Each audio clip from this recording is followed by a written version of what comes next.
I know that Jesus loves me. Alam po kasi ng mga bata na mahal sila ng Panginoon. Amen.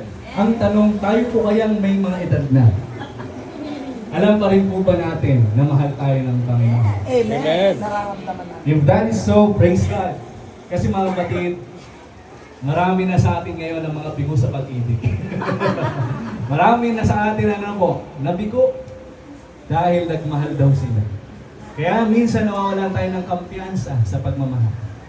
Pero, pinaalala po sa atin ng mga kabataan na ang Panginoon ang siyang tunay na nagmamahal sa atin. Amen po? Alam niyo po, ako po'y bilib sa mga bata. Bakit? Kasi 23 years ago, okay na tayo mag-compute. 23 years ago po, namulat din po ako na magpagamit sa Panginoon. I was 7 years old then. Oy, ang pwede nang i-add. At ako po ang unang beses ko pong nagsalita sa simbahan. Although kinakabahan po ako noon, alam niyo po, nasa isip ko lang noon, lilipas din po. Pero alam niyo po, ang dahil doon, sa maaga sa aking pagmumula na paggamit sa gawain mga kapatid. Kita niyo naman po, hanggang ngayon ay nagpapagamit pa rin ang inyong alagad sa Panginoon. Alam niyo po ay ako'y mapalad dahil this is my first time na magsasalita po sa inyong harapan. Ewan ko po anong nangyari sa ilang years na nakalipas. Dito naman po ako naka-member. Bakit ngayon pa lang po ako naimbatahan? O dahil busy lang po ako ng mga times na yun, no? Kaya nung ako po yung imbitahan ni Brother Boy, nahiya na po akong tumanggi. Sabi ko, ang tagal na po nang hindi nakapagsalita. Kaya nga po, ako'y mapalad, no? Bagamat kayo din po ay mapalad, ako rin po ay unang naging mapalad. Dahil muli po ay tinawag ako ng Panginoon sa gawain. Kaya ako naniniwala po na yung first love mo, hindi mo kayang iiwan. Dahil po ang first love ko rin po ay theology. Dahil graduate po ako ng theology noong 2015. Medyo matagal na rin po. Pero dahil mahal ko po ang gawain, narinito pa rin po ako sa harapan po ninyo. Kaya mga kapatid, ay nais kong itanong sa inyo ang tanong na, what moves the heavens? Ano nga bang nagpapagalaw sa langit? Marahil, alam niyo po yung kantang, it's love that makes the world go round, di ba? It's love, it's you that makes the world go round. It's me. And then it's us that makes the world go round. What makes heaven to move? Ano po kaya? Kayo po ba? Ako po ba ang dahilan kung bakit maggagalaw o gagawa ang kalangitan? Yan po yung marahil yung mga katanungan natin. Na sa panahon pa ngayon, kung dati kayang gawin ng Panginoon na posible ang mga imposible, kaya pa rin po ba ng Panginoon ngayon? Amen. Tayo po muna ay manalangin. Panginoon, sa oras po na ito ay imulat niyo po ang aming mga spiritual na mga mata upang makita po namin ang inyong kabutihan, ang inyong kapangyarihan, at ang inyong kakayahan sa mga buhay po namin ngayon.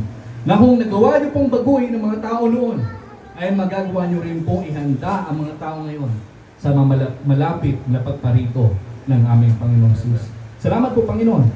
Ito po ang aming dalangin sa pangalan ni Jesus. Amen.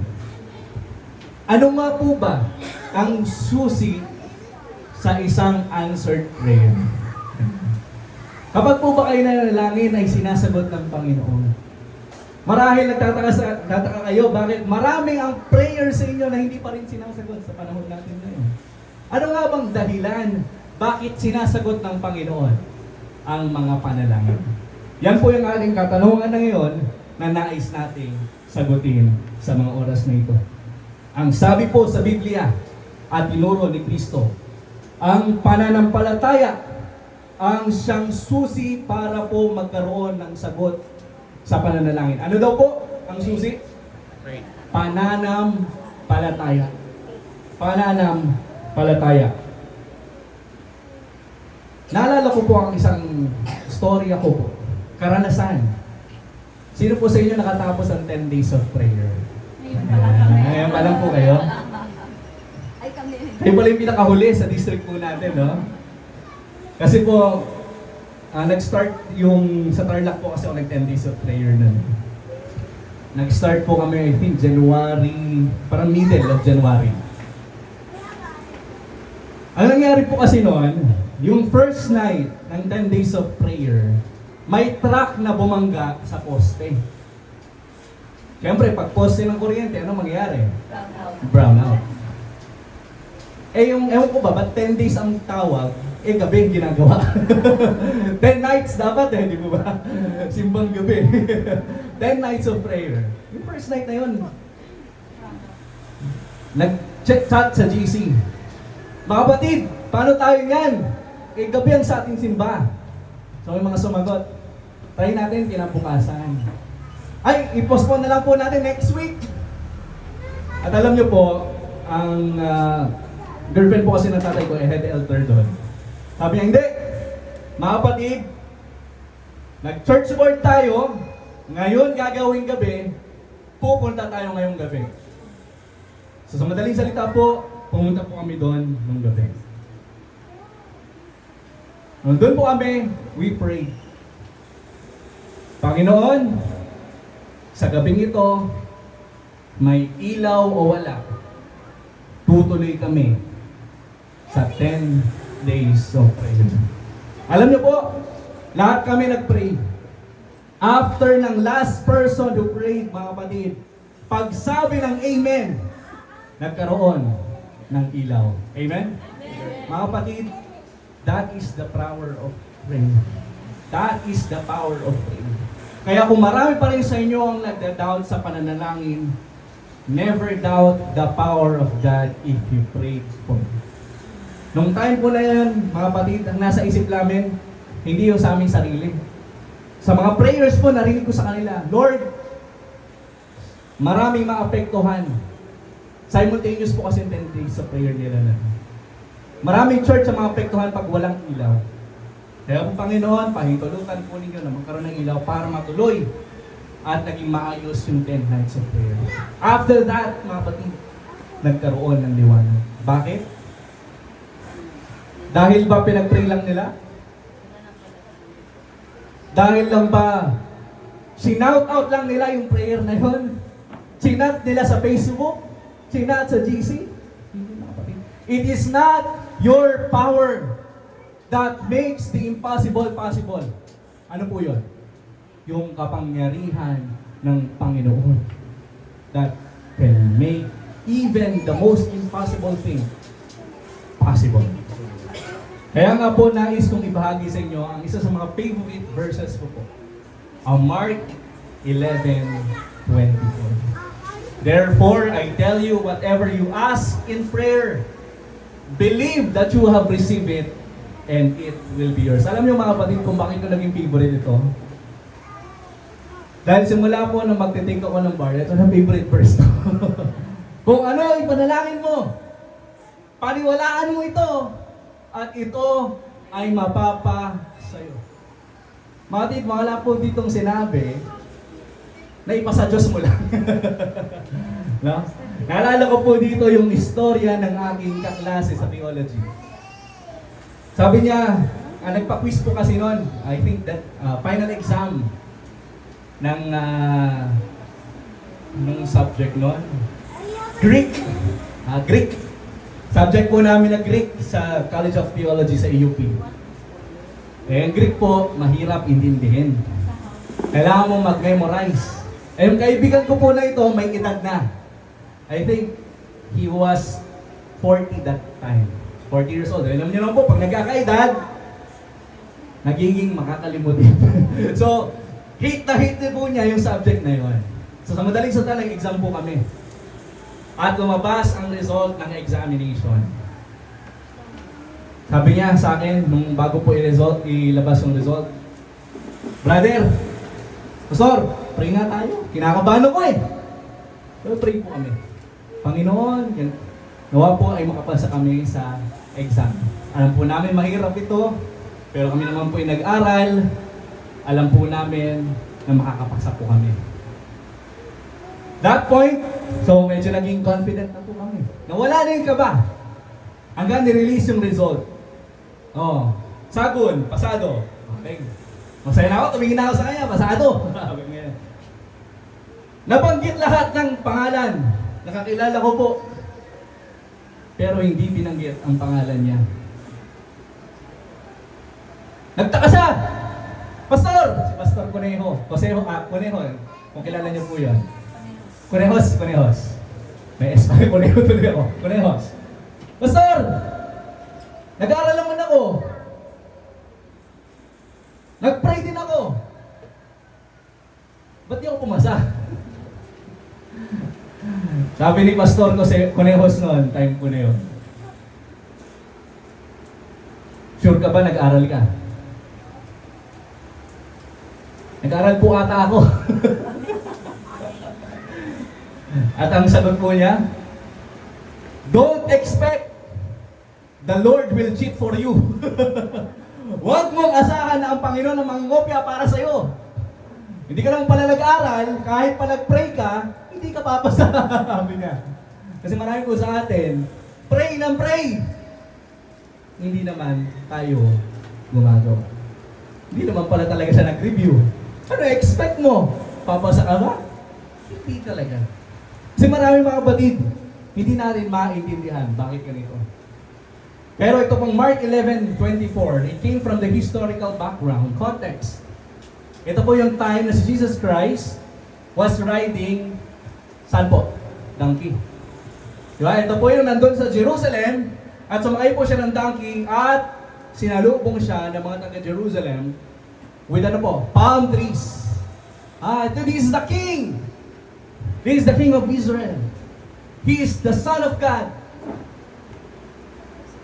Marahil kung tayo sasalubungin ng ganon, matutuwa ka. Parang yan po nung bumasa ko ng bar, nakita ko yung tarpaulin ko. Talagang matutuwa ka, talagang gusto mong picturean lahat. No? Pero yung Panginoong Jesucristo nun, although maraming taong masasaya nung tumupunta, sumasalubong sa Kanya, hindi po siya masaya. Bakit? Makikita niyo po yung context na yan, the preceding verses. Pumunta po siya sa Mount Olive. Dumaan siya ng Mount Olive papuntang Jerusalem. May nakita siyang anong klaseng puno? Fig tree. Sabi niya, nagugutom ako. Nakita siya ng fig tree na ano po, maraming dahon. Pero wala siyang nakitang ano po, bunga. Anong sabi niya? Sumpain itong fig tree na ito. Bagamat marami siyang ano po, dahon, wala siyang bunga. Tungo sila sa Jerusalem, yun po yung nangyari. Pagbalik po nila, anong napansin ng mga disipulo?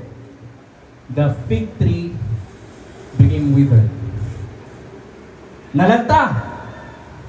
Nagtaka sila. Bakit nalanta ang fig tree? Na-realize nila the buong context, yung fig tree is in connection with the people in Jerusalem. Marahil nakita ni Jesus Christ na sinasalubong siya doon sa Jerusalem, pero wala silang lamang ano po, prutas ng pananampalataya. What happened? Nung pumunta po sila saan po? Sa temple. Ano nakita ni Jesus? There are marketeers.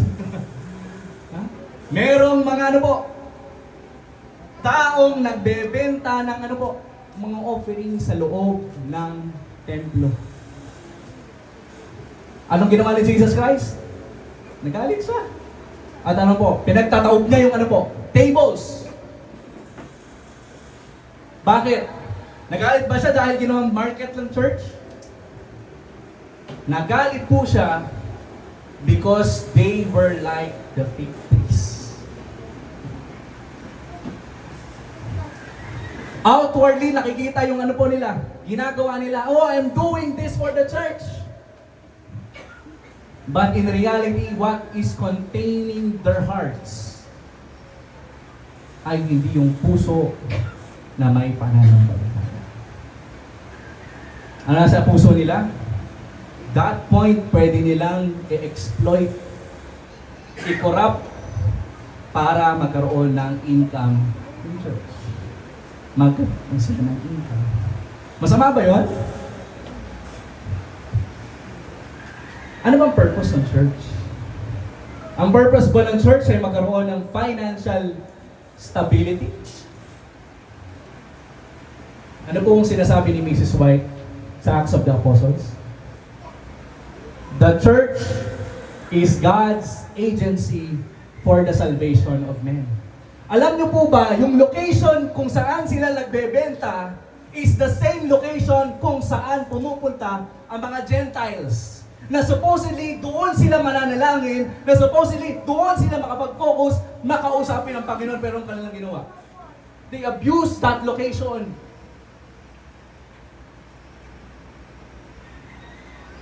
At nawalan ng worship hall itong mga Gentiles. After that, pinakita yung Mount of Olives. Alam niyo po kasi sa dadaanan ng Jesus Christ, before you really come to Jerusalem, there are mountains.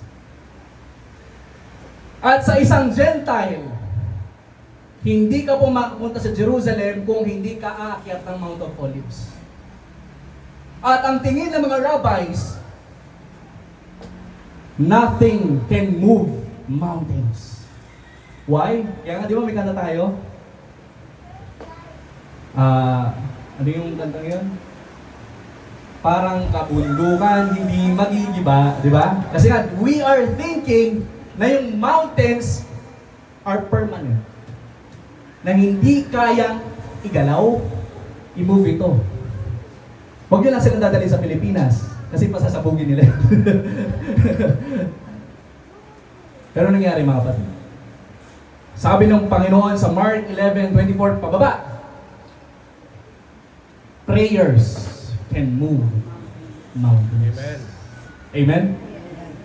Prayers can move mountains. They were thinking it's impossible. Pero for the Gentiles, na ano po, na gustong makausap ang Panginoon, those mountains that separate them from Jerusalem will not be impossible kapag sila po ay nanalangin sa Panginoon. Sino pong kausap na dito? Gentiles. Bakit hindi mga Hudyo ang kausap niya dito? Why? Because they were like the fig trees.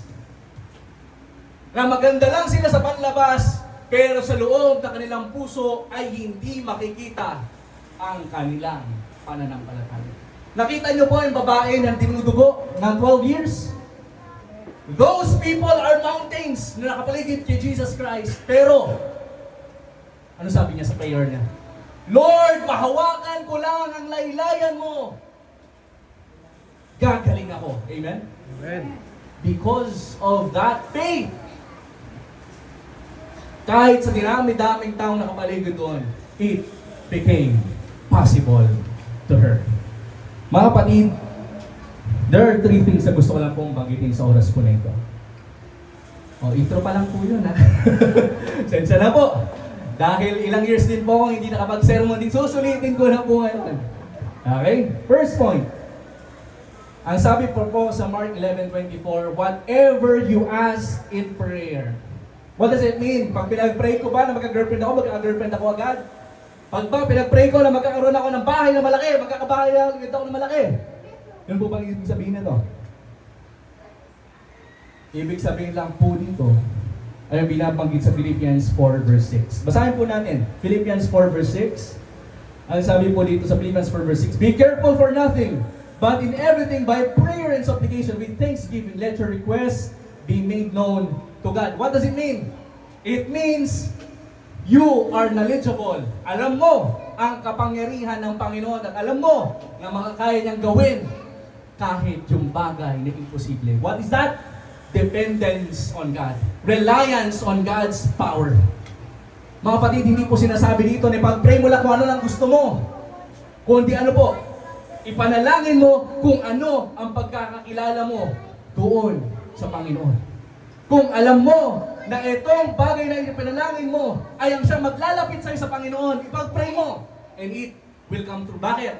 Because that prayer, ayan na po, magpapalapit sa'yo sa Panginoon. Kaya magtataka kayo, bakit may mga prayers kayo na hindi, sinasagot ng Panginoon? Because those prayers, alam ng Panginoon, yung mga bagay na yun na siya magpapalayo sa'yo. Sa Kanya. Naalala ko po yung prayer ko ng 2022. Ang prayer ko po ng 2022, Lord, give me something that I haven't experienced before. Alam mo po yung prayer ko noon. Ang nasa isip ko, pumasa sa bar. Pero ang prayer ko, ano po? Bigay mo sa akin, Panginoon, ang karanasan na hindi ko pa naranasan. Ano po hindi ko pa naranasan? Bumagsak. At yun ang bigay sa akin ng Panginoon. At that point, I asked God, Lord, bakit? Yun po pala, yung senaryo ko po na yun. Kasi meron akong kaibigan. May kaibigan eh. May kaibigan po ako sa law school.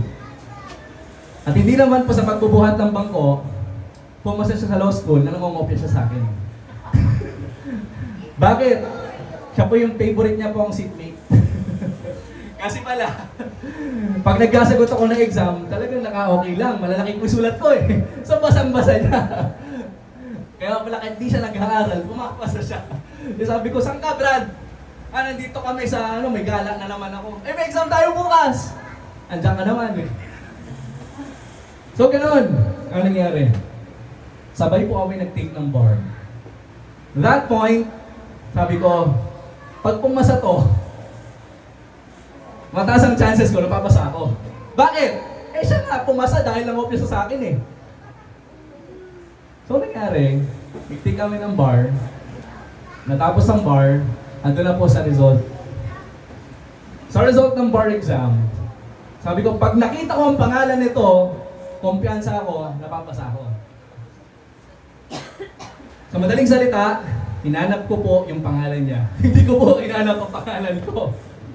Dahil ang pangalan niya, pumasa siya. So medyo naging kumpiyansa ako. Papasa ako? Pumasa siya eh. Kaya po anong nangyari? Nag-chat ako sa kanya. Brad, congrats! Pasado ka. Ang ina-expect kong response niya, congrats din, pasado ka. Alam niyo pong response niya? Brad, okay lang yan. There's next time. Nagtaka ako. Bakit? Yung pala, nung hinanap kong pangalan ko, wala po dun sa lista ko. And then, I remembered my prayer. Give me something that I haven't experienced before. Marahil iniisip ng Panginoon nung panahon po na yon, siguro kung yun yung naging basis ko ng pagpasa ko, there will be pride in my heart. Pero ano nangyari? Nung time po na yon, the opposite of pride happened. I knelt down and prayed. Lord, this is your answer to my prayer. So you need to be specific. Huwag niyong gawing vague ang prayers ninyo. Di ba sa 10 days natin yan eh. Be specific. Be specific in your prayers. And let those prayers be something that would lead you closer to God. Alam niyo po nangyari na yun? After that point, every night ako nagpe-pray.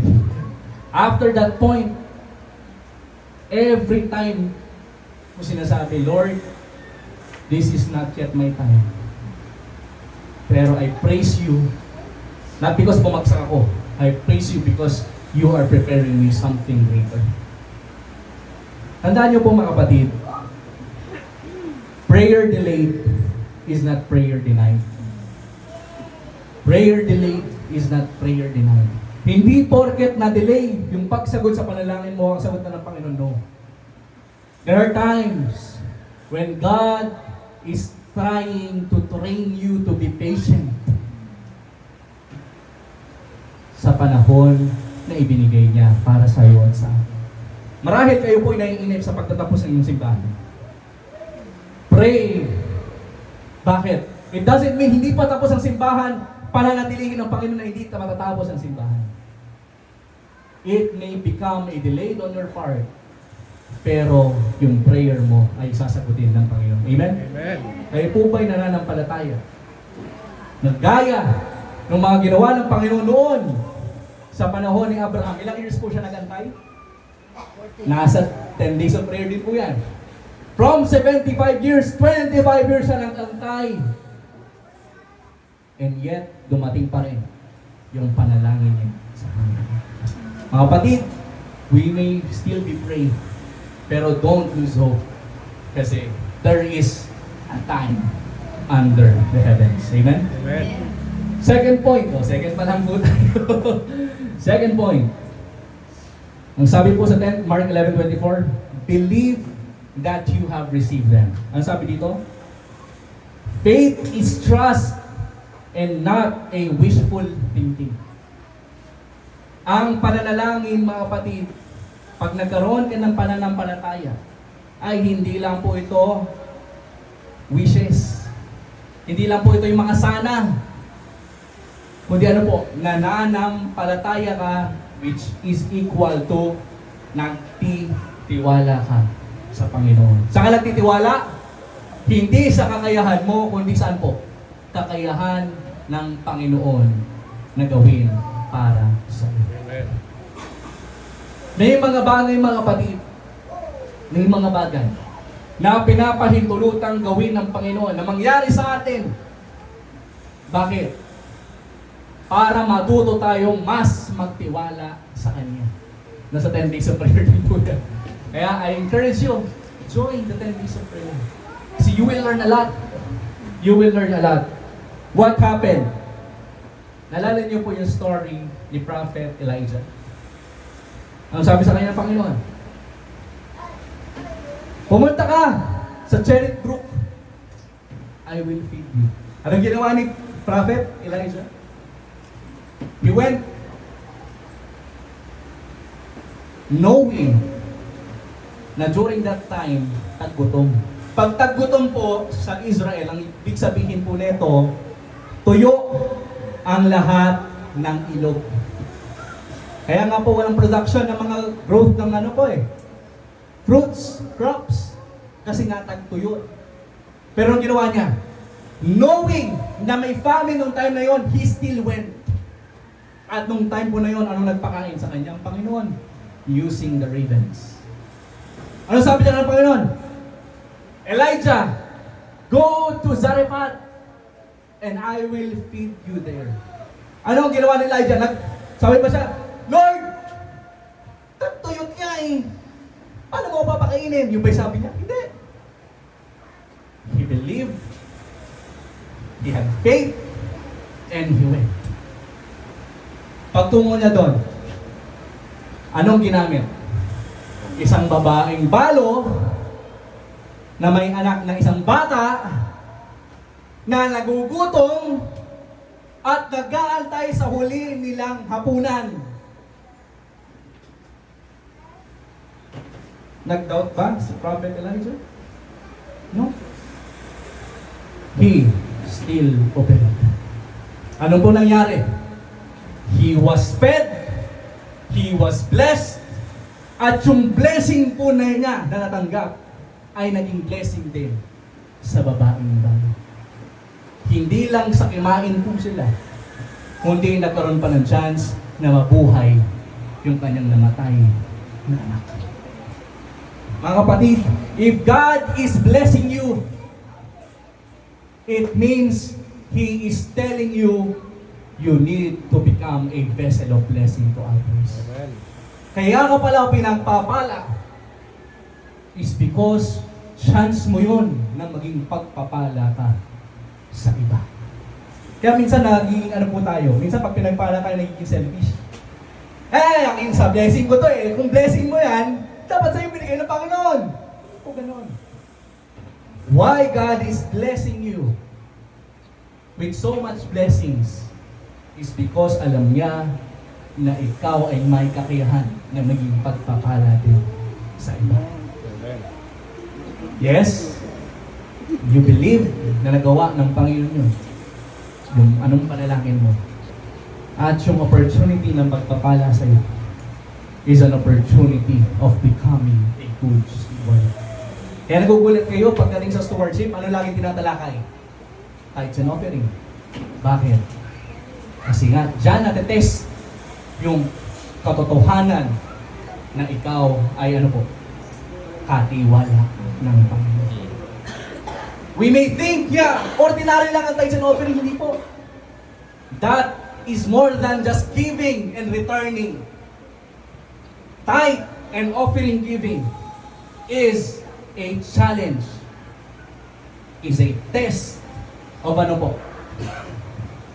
ng iyong stewardship. Ang iyong pagtanaw kung sino ang Panginoon sa buhay mo at yung pagtanaw kung ano ang binigay sa iyo ng Panginoon. And lastly, mga kapatid, nasa last na po tayo. Lastly, ang last po sa sinabi sa Mark 11:24 is, you will have them. Therefore, I tell you, whatever you ask in prayer, believe that you have received it, and you will have them. Ano ibig sabihin nun? Pag ikaw po pinag-pray mo ang isang bagay, kagaran bang ibibigay sa iyo ng Panginoon? Tandaan niyo mga kapatid, nasa 10 days of prayer din ito. God is answering prayer based or is aligned sa kanyang kalooban. Kung ano ang kalooban ng Panginoon. Tandaan niyo po, God is omniscient. Alam niya pwedeng mangyari. Alam niya kung anong mangyayari. At alam niya kung anong tendency natin. Minsan po kasi ang tendency ng tao, kapag tayo'y nagkaroon ng isang bagay, nakakalimutan na nating magpasalamat. Minsan pag nagkaroon tayo ng isang bagay, nakakalimutan nating tanawin kung ano ang binigay sa atin ng Panginoon. Mga kapatid, lagi po sa ating sinasabi, ang pananampalataya sa ating pong Panginoon habang tayo nananalangin is rooted not on what can we receive, but is rooted on what God can do with our lives. Kung ano po ang magagawa ng Panginoon sa ating buhay. He is not thinking, the Lord is not just thinking, hindi niyo po lang iniisip kung ano yung pakinabang sa iyo na pagpapala for the present alone. Kundi ang iniisip po niya, kung ipagkakalog niyo pa sa iyo to, isang bagay na ito, will it also be beneficial para makita mo yung kaligtasan mo. Minsan mga kapatid, naiisip lang natin kung bakit tayo binibigyan ng Panginoon ng mga pagpapala is because para lang masustentuhan ang ating pangangailangan at the present. No! God is giving us these blessings para ano po? Para ihanda tayo saan? Na pag dumating si Kristo sa alapangap, makikita na tayo kasama doon sa maliligtas. He is not just thinking of our present salvation. The Lord is thinking for your eternal salvation. Amen. Mga kapatid, hindi tayo nagsisimba dito sa sambahan para lamang masabi may attendance tayo pag-araw ng Sabat.